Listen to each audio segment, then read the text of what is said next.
inyuma.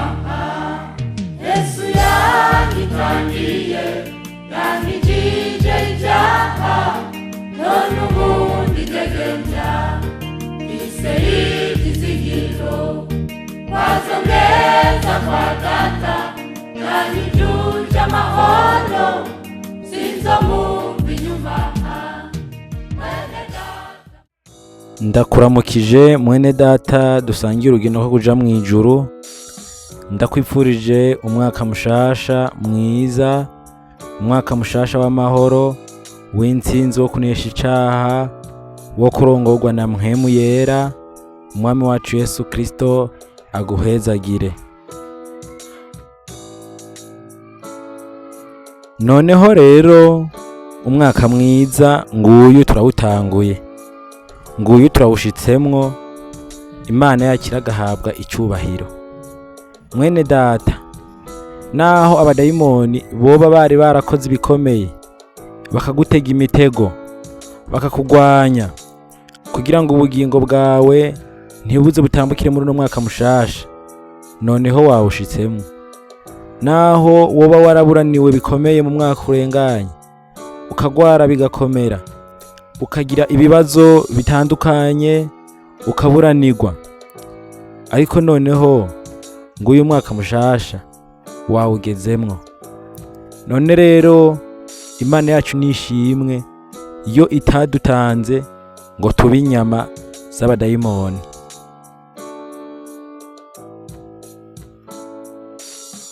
Nagomba dukomeze iri jambo riri mu gitabo co gucura intimba, igice ca 3 guhera ku murongo wa 21. Ibi nivyo nibuka bikantera ivyizigiro, nuko imbabazi z'Uhoraho arizo zatumye tudaherengetezwa, kuko ikigongo ciwe kidahera. Camara igisha uko bukeye, ingene ari umwizigirwa birantangaje. Uhoraho niwe mugabane wanje, niko umutima wanje wamuvuga, nico gituma nzohora mwizigira. Ngaha rero nagomba mwene data dukomeze iri jambo ry'ukwizigira.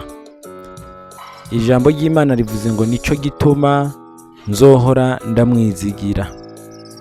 Kuri no tariki 1 y'ukwezi kwa mbere muri uno mwaka w'ibihumbi 2025, nagomba ukubera umwaka w'ivyizigiro.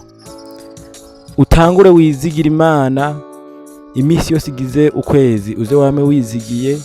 Mu kwa kabiri uze wame wizigiye, eka mbere no kugeza itariki ya nyuma y'uno mwaka uze wame uri mu buzima bwo kwizigira. Iyo turavye imbere tubona ibintu byinshi biturindiriye, harimo n'intambara, harimo n'ibibazo, harimo n'ibipfungu, kuko imbere nta uhazi. Mugabe ivyizigiro nivyo biha umuntu kurema. Ivyizigiro biguha agasura keza. Ivyizigiro biri mu munezero mu mutima wawe, bigatuma uvuga neza, bigatuma urara neza, bigatuma ukorera Imana unezerewe, utijiriwe mu maso, utiraburaniwe. Ivyizigiro nimba ari ikintu c'igiciro twahawe muri runo rugendo rwo kuja mwijuru, ni ivyizigiro. Turizigiye yuko tuzobona umwami wacu Yesu Kristo. Ivyo bituma tudakora nk'ivyo abandi bakora, ntitwifata nkabo, ntituvuga ayo tugomba yose nk'abisi, eka mbere ntitwicira inzira, kubera umwami wacu nyine runo rugendo yaraduhaye uko tuze turabigenza misi yose iyo dukeneye ikintu icyo ari cyo cyose. None rero ndagomba ubeho ubuzima bwo kwizigira. Naho uzobona ugeze ku kanota kanyuma mu kintu kanaka, uzobamuvuga ati jewe nduwizigira, ndizigiye Imana. Naho abantu bazoba bagusugereje titunyarukirize, wowe uzovuga ati ndizigiye Imana. Imana yacu itabura inzira, iri bumenye uko bigenza.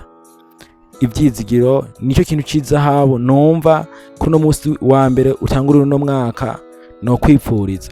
Ugira ivyizigiro haba mu buzima busanzwe, ugira ivyizigiro ko bizocamwo. Bijya bintu ukora bizocamwo.